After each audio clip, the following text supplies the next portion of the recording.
अस्सलाम वालेकुम दोस्तों, कैसे हैं आप सब। दोस्तों आप सबको खुश आमदीद कहते हैं। जो हमारे चैनल पर न्यू व्यूवर्स हैं और जो पुराने व्यूवर्स हैं, हमारे चैनल पर आने वाले सभी व्यूवर्स को खुश आमदीद कहते हैं। दोस्तों आज हम बनाएंगे चटपटा चिकन मसाला कढ़ाई। अगर आपने किसी मेहमान की दावत की है या अगर आप घर में कोई चिकन का सालन बनाना चाहते हैं तो आप इस रेसिपी को ज़रूर ट्राई कीजिएगा। ये बहुत ही उम्दा जायके वाली रेसिपी है।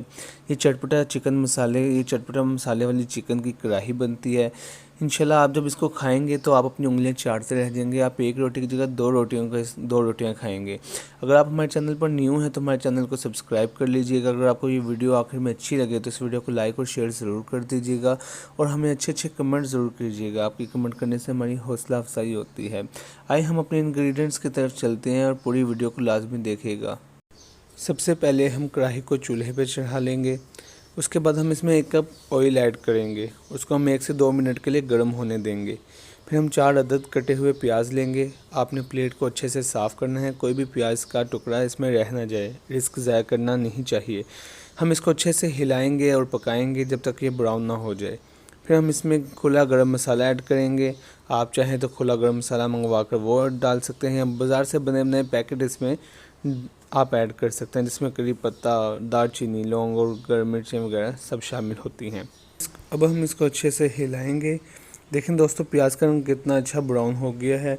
अब हम इसमें अदरक लहसुन का पेस्ट ऐड करेंगे और इसको फिर से अच्छे से मिक्स करके हिलाएंगे ताकि अदरक का कच्चापन, अदरक का जो स्मेल है वो इसमें ख़त्म हो जाए। अब हम 2 मिनट तक प्याज को पकाते रहेंगे। फिर हम 4 अदद टमाटर लेंगे बारीक कटे हुए। हम इसे कढ़ाई में डाल देंगे। उसके बाद हम इसको फिर से अच्छे से मिक्स करेंगे। अब आधा चाय का चम्मच नमक ऐड करेंगे और इसको अच्छे से मिक्स करेंगे। थोड़ी देर हिलाने के बाद हम इसके ऊपर ढक्कन रख देंगे ताकि टमाटर अच्छे से गल जाए। अब हम इसका ढक्कन उतार कर मसाले को देखेंगे।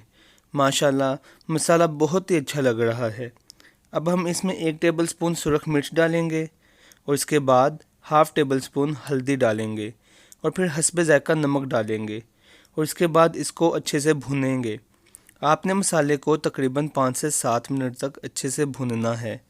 मसाले को भूनने के बाद हम इसमें 4 से 5 अदद सब्ज़ मिर्च डालेंगे, वो भी साबुत, और साथ इसके हम 1 कप दही डालेंगे और फिर इसको अच्छे से मिक्स कर लेंगे। आपने तब तक मसाले को मिक्स करना है जब तक मसाले की रंगत तब्दील ना हो जाए। मसाला अच्छे से भून चुका है। देखिए कितनी खूबसूरत रंगत आई है मसाले की। अब हम इसमें 700 ग्राम चिकन डालेंगे।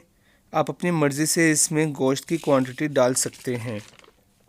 अब हम गोश्त को अच्छी तरह भूनेंगे। आपने गोश्त को तकरीबन 3 से 4 मिनट तक अच्छे से भून लेना है ताकि मसाला अच्छे से गोश्त में शामिल हो जाए। अब हम इसमें 1 टेबल स्पून सूखा धनिया पीसा हुआ डालेंगे और हाफ़ टी स्पून काली मिर्च पीसी हुई डालेंगे। अब हम इनको मिक्स कर लेंगे और 1 से 2 मिनट के लिए भूनेंगे। अब हम इसमें 1 गिलास पानी डालेंगे और कढ़ाई का ढक्कन बंद कर देंगे। 5 मिनट के बाद हम ढक्कन को हटा देंगे और फिर हम इसमें 1 टेबल स्पून लेमन जूस डालेंगे। फिर हम इसमें 1 टीस्पून गरम मसाला पिसा हुआ डालेंगे।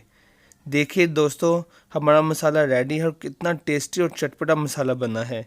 अब हमारा चिकन मसाला रेडी है और हम आपको उसकी फ़ाइनल लुक दिखाते हैं। माशाल्लाह माशाल्लाह बहुत ही उम्दा कढ़ाई तैयार हुई है। दोस्तों मेरे मुंह में तो पानी आ गया है सालन की लुक देखकर। इंशाल्लाह अगर आप किसी मेहमान के लिए ये रेसिपी बनाएंगे तो इंशाल्लाह 100% वो आपकी तारीफ़ ज़रूर करेगा। आप कटा हुआ बारीक अदरक, हरी मिर्च कटी हुई और लीमू काट कर सालन के ऊपर रखकर सालन की लुक और भी बेहतर बना सकते हैं। अगर आपको हमारी ये वीडियो पसंद आए तो वीडियो को लाइक और शेयर ज़रूर कर देना और हमारे चैनल को सब्सक्राइब कर देना। शुक्रिया। अल्लाह हाफिज़।